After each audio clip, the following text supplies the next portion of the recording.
नमस्कार साथियों, मेरा नाम है सत्यम और आज हम चर्चा करने के लिए हैं कि अमेरिका ईरान तनाव ने पूरे विश्व के क्रम को कैसे बदल दिया। साथ ही साथ चर्चा इस बात पर भी कि इस संघर्ष ने वैश्विक आपूर्ति को रोका, नाटो को पीछे हटने पर मजबूर कर दिया और पूर्वी एशिया को क्या कर दिया है, खतरे में डाल दिया है, और कैसे भारत ने खुद को इस जाल से बाहर रखा। इस क्रम को समझने के लिए पहली बात आप यहां समझिए कि जो ईरान है वो क्या कर रहा है, सैन्य पलटवार कर रहा है। मतलब जो अमेरिका के द्वारा वहां पर हमला किया जा रहा है उसकी सिर्फ कार्यवाही कर रहा है, वो भी अमेरिका पर सीधे नहीं कर रहा है, वो अमेरिका के सहयोगी देशों पर कर रहा है। जो ईरान है उसने क्या कर लिया है, स्टेट ऑफ हॉर्मुज को कंट्रोल कर लिया है, जिससे क्या हो रही है, वैश्विक आपूर्ति अवरुद्ध हो रही है। जो नाटो है वो क्या कर रहा है, गठबंधन से इनकार कर रहा है। मतलब नाटो का एक आर्टिकल 5 है, वो ये कहता है कि अगर किसी एक देश पर हमला होता है तो उस पर सभी नाटो के जो अलाइज देश हैं वो मिलकर हमला करेंगे। लेकिन अमेरिका ने अभी तक नहीं कहा कि मुझ पर हमला हुआ है, इस कारण से ये लोग पीछे खड़े हुए हैं। दक्षिण कोरिया, सुरक्षा शून्यता और मिसाइल खतरा। दक्षिण कोरिया में अमेरिका का एक सुरक्षा सिस्टम थार्ड था जो लगा हुआ था, उसको अमेरिका ने करंट टाइम में हटा लिया है, जिससे उसको उत्तर कोरिया से क्या है, मिसाइल का खतरा बना हुआ है। भारत यहां पर क्या स्टैंड रख रहा है, भारत ने स्वतंत्र कूटनीति और क्या कर लिया, सुरक्षित व्यापार कर लिया। अब इस क्रम को आप समझते चलिएगा कि कैसे क्या हो रहा है। अब आप यहां पे देख सकते हैं कि ईरान का पलटवार, ईरान ऐसा नहीं करने वाला था पहले, लेकिन अमेरिका ने क्या कर दिया, सीधे ईरान पर हमला करना शुरू कर दिया और अच्छा खासा हमला करना शुरू कर दिया, जिससे ईरान ने परेशान होकर अपनी छुपी हुई मिसाइलों का उपयोग करना शुरू कर दिया है, जिसे उसने विश्व में कभी प्रदर्शन नहीं किया था। अब वो ऐसी ऐसी मिसाइलों का उपयोग कर रहा है जिससे अमेरिका असुरक्षित महसूस कर रहा है अपने आप में, और ईरान अब आक्रामक रवैये का उपयोग कर रहा है। और उसने ये स्पष्ट कर दिया है कि वह मध्य पूर्व में अमेरिकी सैन्य उपस्थिति के सामने क्या है, झुकने वाला नहीं है। मतलब ईरान अब झुकेगा नहीं, और ईरान पे अगर आप हमला करेंगे तो वो रिटेलिएट पूरी तरह से करेगा। और ईरान जो है वो इस चीज़ की तैयारी आज से नहीं, 20 साल पहले से करते हुए आ रहा है कि अमेरिका एक ना एक दिन हमारे यहाँ के जो संसाधनों का उपभोग करने के लिए हम पर हमला करेगा। और ईरान जो है अमेरिका की युद्ध नीति को 20 साल से क्या कर रहा है, सिर्फ भांप रहा था, है ना। और अब उस भांपे और अपने अनुभवों को लेकर वो क्या कर रहा है, अमेरिका से युद्ध कर रहा है। ये दिखाता है कि अगर कोई देश मिसाइलों से संपन्न है तो वो किसी देश के सामने झुकेगा नहीं, चाहे वो भले महाशक्ति हो। ईरान ने इसी बीच में क्या कर लिया, सेजल मिसाइल से क्या कर दिया है, अमेरिका के सहयोगी देशों पर हमला किया। सेजल मिसाइल क्या है, एक प्रकार की बैलिस्टिक मिसाइल है, ठीक है। इसे क्या है, ईरान की डांसिंग मिसाइल भी कहा जाता है। बैलिस्टिक मिसाइल की एक विशेषता होती है, ये परवलयाकार क्या होती है, पथ का अनुसरण करती है। क्या करती है, परवलयाकार पथ का अनुसरण करती है। लेकिन ये परवलयाकार पथ का अनुसरण करती है, लेकिन आवश्यकता पड़ने पर अपने मार्ग को चेंज कर सकती है। जैसा कि आप देख सकते हैं, ये ऐसे जा रही थी, फिर ऐसे हो गई, फिर ऐसे हो गई। मतलब आवश्यकता पड़ने पर ये अपनी दिशा बदलने में सक्षम है।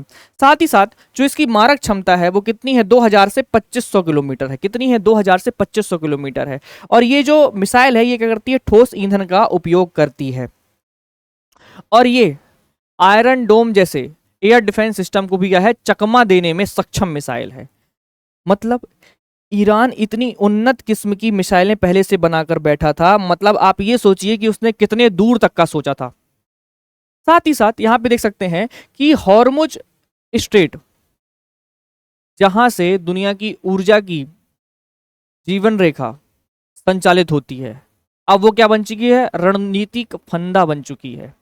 क्योंकि स्टेट ऑफ हॉर्मुज एक सामान्य समुद्री रास्ता नहीं है, यहां से जो विश्व का 20% तेल होकर गुजरता है। अब ईरान ने इसे चोक पॉइंट के रूप में उपयोग कर लिया है, पूर्ण रूप से कंट्रोल यहां पर स्थापित कर लिया है।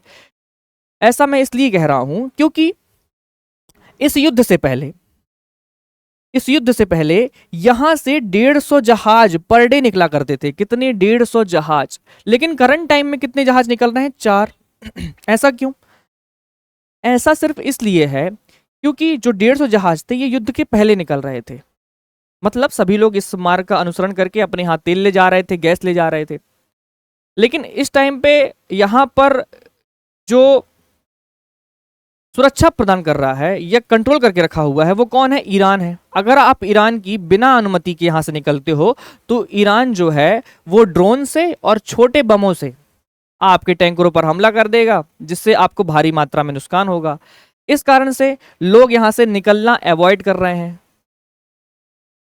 और इस स्ट्रेट ऑफ हॉर्मुज के बंद होने से कई सारे देशों में तेल और गैस जैसी महत्वपूर्ण वस्तुओं या कहूं कि जिनसे जीवन संचालित होता है, एलपीजी हो गई, जिससे प्रत्येक घर में क्या होता है, खाना बन रहा है, अब वो क्या हो रहा है, बाधित हो रहा है, जिससे तेल और गैस में क्या है, प्राइस के उछाल देखने को मिल रहे हैं।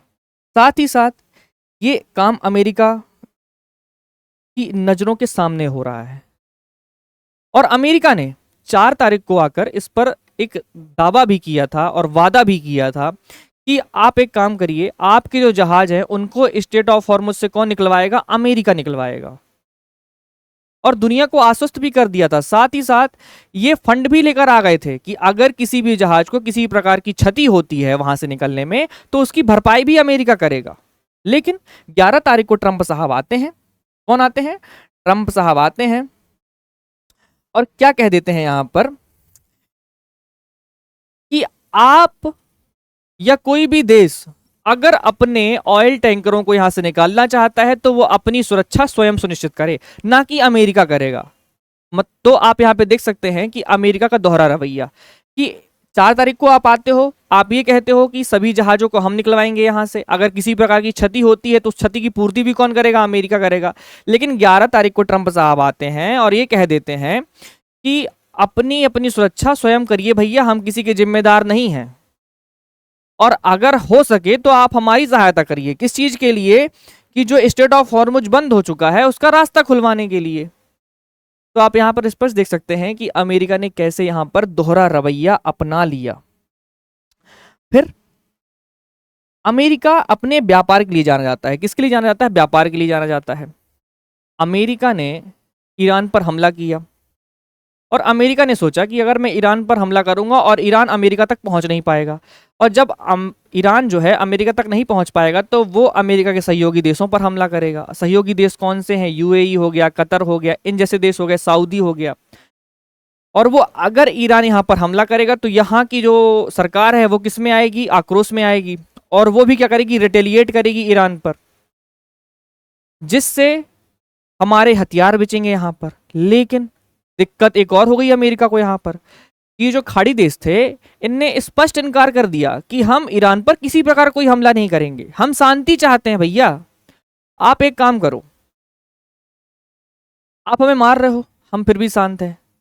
बस इसलिए शांत है क्योंकि आप शांत हो जाओ, क्योंकि वो जानते हैं कि अमेरिका यहां पर फायदा उठाने के लिए आया था कि अगर मैं ईरान पर हमला करूंगा तो ईरान मेरे तक पहुंचेगा नहीं, ईरान खाड़ी देशों पर हमला करेगा, खाड़ी देश इसका क्या करेंगे? रिटेलिएट करेंगे, जिससे मेरे हथियार यहां पर बिचेंगे।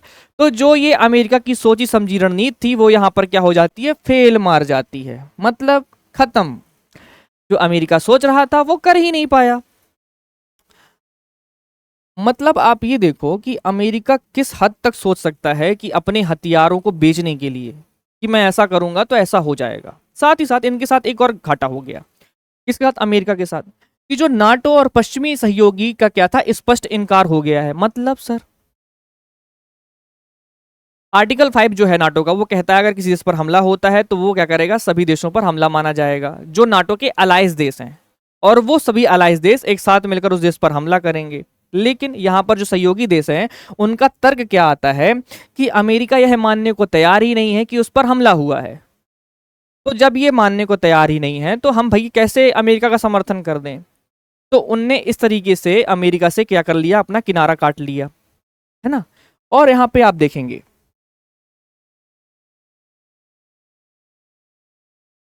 कि सभी देश अपना अपना किनारा काट रहे हैं और अपना अपना काम निकलवा रहे हैं। कैसे बात कर रहा हूं ये बात की? तो जो फ्रांस के राष्ट्रपति एमेनुअल मैक्रोन है उनने क्या करी? ईरान के राष्ट्रपति से सीधे बातचीत करी है और वहां पर जो फंसे हुए फ्रांसीसी नागरिक हैं उनकी सुरक्षा पर बात की। साथ ही साथ क्या करिया, कुछ अपना कूटनीतिक प्रयास भी किया वहां से अपने नागरिकों को निकालने के लिए। इटली की भी यही स्थिति रही। इटली ने क्या कर दिया, अमेरिका के युद्ध का क्या कर दिया, कड़ा विरोध कर दिया। साथ ही साथ वहां पर अमेरिका की जो टॉमहॉक मिसाइल के द्वारा किया गया हमला है बच्चों के स्कूल में, जिससे बच्चों की मृत्यु हुई, उस पर भी क्या कर ली इनने, क्या कर दिया, इटली ने अमेरिका का विरोध किया। साथ ही साथ कनाडा में, जो कनाडा के मुख्यमंत्री हैं, उनने अपनी संसद में यह घोषणा की कि ईरान के खिलाफ अमेरिका और इजराइल के साथ किसी भी सैन्य कार्यवाही पे क्या करेंगे, हम भाग नहीं लेंगे। मतलब ये देश भी किनारे हट गए। और अमेरिका क्या है, करंट टाइम में अलग थलग पड़ चुका है पूरे विश्व से, क्योंकि अमेरिका किसी देश के साथ के बिना ये दिखाना चाहता था कि मैं विश्व शक्ति हूं, और वो भूल चुका था कि ये अफगानिस्तान नहीं है जहां पर आप कुछ भी कर सकते हैं, नहीं, ये ईरान है। और ईरान अपनी ड्रोन तकनीक के लिए, अपनी मिसाइलों के लिए जाना जाता है। इसके पास ऐसी ऐसी मिसाइलें हैं जिससे ये हर वो काम कर सकता है जो कई सारे देश नहीं कर पाएंगे। और अमेरिका इससे ही भिड़ने आ गया, बिना किसी देश के समर्थन के। अमेरिका अपने आप को दिखाना चाह रहा है कि हम विश्व शक्ति हैं, और ईरान ने ये दिखा दिया कि अगर आप विश्व शक्ति हैं तो हम भी अपने पास टेक्नोलॉजी रखते हैं। आप कब तक युद्ध लड़िएगा हमसे, लड़िए ना, आइए और लड़िए आप, है ना। तो ईरान पीछे हटने को तैयार नहीं है, ना हटेगा वो, क्योंकि ईरान में जो ईरान के राजदूत हैं भारत में, उनने ये कह दिया था, जब अमेरिका ने ये कहा था कि आप बिना किसी शर्त के सरेंडर कर दीजिए, तो जो भारत के राजदूत हैं ईरान, मतलब ईरान के जो राजदूत भारत में हैं, उनने ये कह दिया कि हम पीछे नहीं हटेंगे, या तो हम युद्ध जीतेंगे या हम शहादत को प्राप्त हो जाएंगे। तो यही स्थिति को क्या है, ईरान लेकर साथ में चल रहा है। और आप यहां पर देख सकते हैं आगे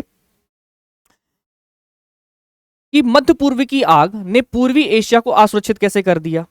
असुरक्षित ऐसे कर दिया कि जो साउथ कोरिया है, कौन है, साउथ कोरिया है, मतलब साउथ कोरिया में अमेरिका का एयर डिफेंस सिस्टम था। कौन था, थार्ड था। कौन था, थार्ड था। जो एयर डिफेंस सिस्टम है, जो मिसाइलों का करता है, न्यूट्रलाइज कर देता है, उसको अमेरिका ने क्या कर लिया, साउथ कोरिया से हटा लिया। और जैसे साउथ कोरिया से हटाया, नॉर्थ कोरिया क्या हो गया, एक्टिव हो गया, और उसने अपनी बैलिस्टिक मिसाइल का परीक्षण कर लिया यहां पर। समझ रहे हैं आप। इस कारण से मध्य पूर्व की जो आग है वो क्या है, पूर्वी एशिया तक तब पहुंचने वाली है, और इसने क्या कर दिया है, पूर्वी एशिया को असुरक्षित महसूस करा दिया है। साथ ही आप देख सकते हैं कि सुरक्षा का भ्रम, अमेरिका ने जापान और दक्षिण कोरिया को सुरक्षा का वचन दिया था, जिसके बदले में भारी भुगतान करते थे। कौन, साउथ कोरिया और जापान। इसके लिए क्या करते हैं, अपनी सुरक्षा के लिए भारी मात्रा में भुगतान करते हैं, मतलब पैसा देते हैं अमेरिका को, आप हमें सुरक्षा प्रोवाइड कराइए। लेकिन अपनी संपत्ति को बचाने के लिए कौन, अमेरिका ने वहां से क्या कर लिया, थार्ड सिस्टम को हटा लिया, है ना। ये अमेरिका का फिर से दोहरा चरित्र दिखा रहा है। और आप यहां पर देख सकते हैं कि थार्ड के हटाने से पैदा हुई सुरक्षा शून्यता का फायदा किसने उठाया, तुरंत उत्तर कोरिया ने उठा लिया। और उसने क्या कर लिए, 10 बैलिस्टिक मिसाइल क्या कर दी, फायर कर दी। किसको धमकाने के लिए, दक्षिण कोरिया और जापान को धमकाने के लिए। और कहां पर जाकर गिरी, सी ऑफ जापान में क्या हुई, जाकर गिरी। परिणाम क्या हुआ इसका, तो परिणाम यह हुआ कि जापान और दक्षिण कोरिया अब अमेरिका से कह रहे हैं कि पश्चिम एशिया का युद्ध हमारे यहां मत लाओ, हम अपनी सुरक्षा खुद कर लेंगे भैया। कि आप मिडिल ईस्ट का जो युद्ध है उसको उठाकर कहां रख रहे हो, पूर्वी एशिया में रखे दे रहे हो। और हम सुरक्षा के लिए किस पर डिपेंडेंट थे, आप पर डिपेंडेंट थे, और आप हमसे पहले से पीछे हटे हुए हो भैया, और आप अपना थार्ड सिस्टम पहले हटा लिए हो, और आप अब हमको युद्ध में झोंके दे रहे हो। इस कारण से भैया हाथ जोड़ के विनती है कि अपनी मिसाइल ले गए हो तो आप अपने पास रखे रहो, और हम अपनी सुरक्षा खुद देख लेंगे। अब आप यहाँ मत आना दोबारा लौट के, ना हमसे पैसा लेने के लिए आना, थक गए हैं आपसे हम बहुत ज्यादा, इतना पैसा दे चुके हैं आपको हम। भारत ने यहां पर क्या काम किया, मतलब भारत ने यहां पर क्या ऐसा कर लिया, भारत ने अपना स्टैंड क्लियर कर दिया यहां पर कि हम किसी देश के साथ नहीं हैं, हम किसी देश के साथ ज़्यादा झुकाव नहीं रख रहे हैं। क्यों ऐसा बोल रहा हूं, क्योंकि इजराइल से हमारे प्रधानमंत्री नरेंद्र मोदी लौट कर आते हैं और दूसरे दिन क्या होता है, ईरान पर हमला हो जाता है। इसके बावजूद भी हमने अभी स्ट्रेट ऑफ हॉर्मुज से अपने 2 जहाज़ों को निकलवाया है, इससे ईरान से बातचीत करके, और हम अपना क्या स्टैंड बता रहे हैं कि हम न्यूट्रलाइज हैं, मतलब हम किसी देश के साथ नहीं हैं, ना हम किसी के साथ क्या करेंगे, खड़े होंगे। क्योंकि जो देश युद्ध कर रहा है उसका हम ना विरोध करेंगे ना हम समर्थन करेंगे। हम शांति से रहेंगे और शांति देश में चाहते हैं, और सभी देशों से यही वो करेंगे, गुजारिश करेंगे कि आप भी शांत रहिए और अपने देश की उन्नति और तरक्की पर क्या करिए, ध्यान दीजिए, है ना। तो भारत ने अपना स्टैंड यहां पर क्लियर कर दिया। फिर आप यहां पे देख सकते हैं कि जो अमेरिका है, अमेरिका क्या है, स्टेट ऑफ हॉर्मुज में फंस चुका है। भारत और चीन को सुरक्षित रास्ता दे दिया गया है। ऐसा मैं क्यों बोल रहा हूं, आप यहां पे देखिएगा कि सफलता का प्रमाण, हाल ही में 2 भारतीय व्यापारिक जहाजों को बिना किसी बाधा के हॉर्मुज जलडमरू पार कर चुके हैं, ठीक है ना। और चीनी जहाजों को भी बेरोक टोक जाने की क्या है, अनुमति है। वैश्विक प्रतिक्रिया इस पर क्या आती है कि ये लोग पता है ऐसे आराम से निकल जा रहे हैं भैया, इनको ईरान कुछ कर नहीं रहा है। मतलब ऐसी क्या बातचीत हो गई, ऐसा कौन सा समझौता कर लिया भारत चीन ने। तो समझौता नहीं, व्यवहारिक बातचीत हुई है और उसके आधार पर यह काम यहां पर हो रहा है। और वैश्विक प्रतिक्रिया क्या आती है इस पर कि अल अरेबिया से लेकर अमेरिकी ऊर्जा मंत्री तक हर कोई भारत की इस कूटनीति क्या कर रहा है, प्रशंसा कर रहा है कि जहां पर पूरा विश्व फंसा हुआ है, जहां पर सभी देश, जहां से विश्व के 20% तेल निकल रहा है स्टेट ऑफ हॉर्मुज से होकर, वहां से कई सारे देश अपने तेल को निकाल नहीं पा रहे हैं और भारत चीन ऐसे कैसा कर पा रहे हैं। क्या इनने कोई समझौता कर लिया है? तो ऐसा कुछ भी नहीं है, साधारण बातचीत हुई है जिसपे अगर मैं स्टैंड अपना रखूं तो उसमें ये बातचीत हुई होगी कि भारत की मोस्टली जनता और चीन की जनता वो क्या करती है, सीएनजी, एलएनजी और एलपीजी का क्या करती है, उपयोग करती है ना। जिससे यहाँ से आप निकालिए ताकि आपके यहाँ भी आर्थिक संकट उत्पन्न ना हो, है ना। और आप आगे यहाँ पे देख सकते हैं, ये ठीक है, ये कि अमेरिका जो है ना अब वो घरेलू मोर्चे पर हार रहा है। मतलब उसको निराशा मिल रही है किसमें, घरेलू मोर्चे पर। वैश्विक अलगाव का असर अब अमेरिका घरेलू राजनीति पर भी क्या है, दिख रहा है, जहां नेतृत्व अपनी ही जनता और मीडिया के सवालों से बच रहा है। क्या हुआ सर ऐसा यहाँ पे, ऐसा यहाँ पर यह हो गया है कि सैनिकों की शहादत पर चुप्पी। मतलब वहां का एक पत्रकार अमेरिका के राष्ट्रपति डोनाल्ड ट्रंप से क्वेश्चन पूछता है कि 6 अमेरिकी सैनिक की मौत हो गई है, आप क्या कहना चाहेंगे। तो ये जो डोनाल्ड ट्रंप है ये क्या करते हैं, उसको नजरअंदाज कर देते हैं और प्रेस से बचकर निकल जाते हैं। साथ ही साथ पत्रकारों पर भड़ास, मतलब मध्य पूर्व में 5000 सैनिक भेजने वाला था अमेरिका, ऐसा एक पत्रकार पूछता है। तो ये जो डोनाल्ड ट्रंप है ये क्या कह देते हैं उसको कि तुम क्या है, ऑबनीशियस, मतलब अप्रिय शब्दों का उपयोग कर रहे हैं ये। साथ ही साथ चीन की कूटनीतिक जीत पर पर्दा डालना, मतलब अमेरिका जो चीन की कूटनीतिक जीत हुई है उस पर पर्दा डाल रहा है। कैसे सर जी, सुनिए, चीन और भारत वहां से अपने जहाजों को निकलवा रहे हैं, आसानी से निकल रहे हैं, शांति से निकल रहे हैं, लेकिन अमेरिका ऐसा कर नहीं पा रहा है। तो जो अमेरिका का कहना है कि चीन हार्मुज खुलवाए तो चीन का दौरा करेंगे, मतलब सर चीन का दौरा करेंगे, क्या है ये। डोनाल्ड ट्रंप अमेरिकी राष्ट्रपति जो हैं वो चीन के दौरे पर जाने वाले थे, लेकिन उनका हाल ही में बयान आता है कि अभी हम चीन के दौरा नहीं कर पाएंगे। कारण क्या है कि ये युद्ध चल रहा है। तो हम चीन से ये कहना चाहते हैं कि चीन स्ट्रेट ऑफ हॉर्मुज को खुलवा दे ताकि हम उसके यहां जल्दी दौरा कर पाए। चीन की कूटनीतिक जीत क्या हुई कि वो अपने जहाजों को वहां से निकलवा पा रहा है, कहां से, स्ट्रेट ऑफ हॉर्मुज से, और अमेरिका वहां पर फंसा हुआ है। और अमेरिका उससे ये कह रहा है कि जो विश्व के लोग मतलब वहां फंस रहे हैं आप उनके लिए भी रास्ता क्लियर करवा दीजिए। समझिए कि एक तरह से पर्दा डालना ही है ये, कि अगर आप रास्ता खुलवा देंगे तो हम आपके यहाँ जल्दी आ जाएंगे। वैश्विक रूप से प्रेशर बना रहे हैं उस पर, किस पर, चीन पर, कि जैसे आप यहाँ से खुद निकल गए वैसे दूसरों को भी निकलवा दो ताकि हम आपके यहाँ जल्दी आ जाएं। समझिएगा बात को। साथ ही साथ जबकि ब्लूमबर्ग के अनुसार चीन के जहाज पहले से ही ईरान की अनुमति से क्या है, सुरक्षित गुजर रहे हैं। जो मैंने आपको कहा कि चाइना जो है यहाँ से अपने सामान को सुरक्षित यहाँ से लेकर निकल रहा है, अमेरिका फंसा हुआ है। और अमेरिका के जो राष्ट्रपति डोनाल्ड ट्रंप हैं वो चीन के दौरे पर जाना चाह रहे थे, लेकिन इस युद्ध के चलते वो जा नहीं पा रहे हैं। तो वहाँ जो अमेरिका के राष्ट्रपति हैं उनने ऐसा कह दिया कि आप एक काम करिए, यहाँ का रास्ता खुलवा दी, जैसे आपने अपने लिए खुलवा दिया है, ताकि मैं आपके यहाँ का दौरा जल्दी कर सकूं, है ना। ठीक है, बाकी आप यहाँ पर आगे यहाँ देख सकते हैं कि यहाँ पर क्या हुआ। महाशक्ति का भ्रम था किसको? अमेरिका को। अमेरिका ने सोचा मैं ईरान को उकसा देता हूं और ये मारेगा। हुआ भी ऐसा कि अमेरिका ने ईरान को उकसा दिया भरपूर मात्रा में, बिल्कुल भैया बैठे बैठे। ईरान ने क्या कर दिया? हॉर्मुज को ब्लॉक कर दिया।